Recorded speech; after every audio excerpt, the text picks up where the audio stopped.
Pemirsa, dalam rangka mempercepat pembangunan berkelanjutan, suatu negara dituntut mampu mencetak wirausaha muda yang dinilai memiliki kemampuan kreatif dan inovatif. Kedua hal tersebut sangat diperlukan, terutama dalam menghadapi tantangan dan peluang di era digital saat ini. Usaha muda dinilai menjadi salah satu motor penggerak ekonomi yang efektif karena didukung semangat dan daya adaptasi tinggi terhadap perkembangan teknologi.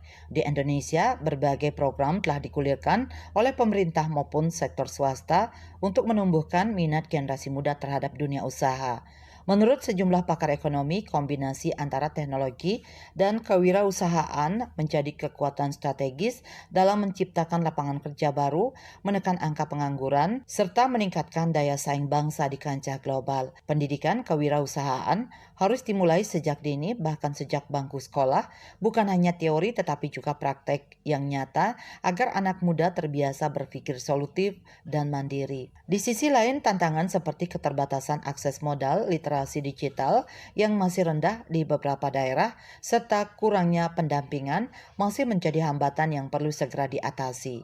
Namun begitu, semangat generasi muda untuk terus berinovasi patut diacungi jempol. Banyak di antara mereka yang mulai membangun usaha berbasis teknologi, sosial maupun lingkungan sejalan dengan semangat pembangunan berkelanjutan. Seharusnya memang kita mencetak entrepreneur muda yang banyak. Kalau negara-negara maju, negara-negara berkembang itu jumlah entrepreneurnya itu sangat banyak.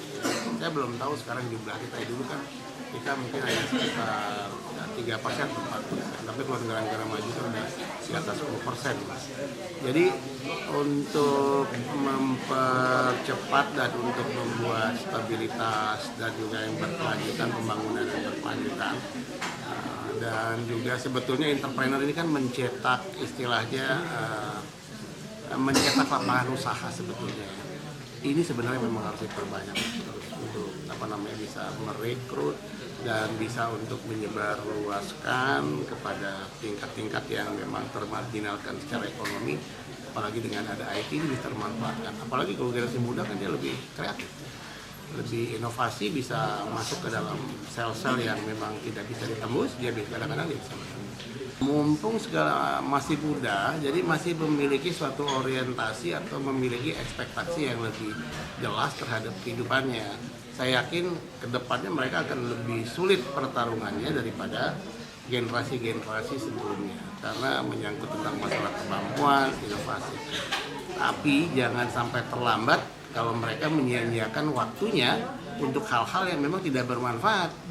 Ya, harusnya pergunakan waktu yang seperti ini ya, melakukan komunikasi yang memang betul-betul menjadi satu hal yang memang dibutuhkan, dan ingat belajar dari sekarang harus punya ekspektasi dan perspektif kehidupannya, pandangan hidup yang memang sedini mungkin mereka harus bisa paham, sehingga bisa menggunakan energi dengan baik selama masih muda. Upaya mencetak wirausaha muda yang berkualitas menjadi tanggung jawab bersama antara pemerintah, lembaga pendidikan, swasta hingga masyarakat. Dengan dukungan yang tepat, para wirausaha muda dapat menjadi agen perubahan bagi masa depan bangsa. Bunga Widrayani, Bali TV.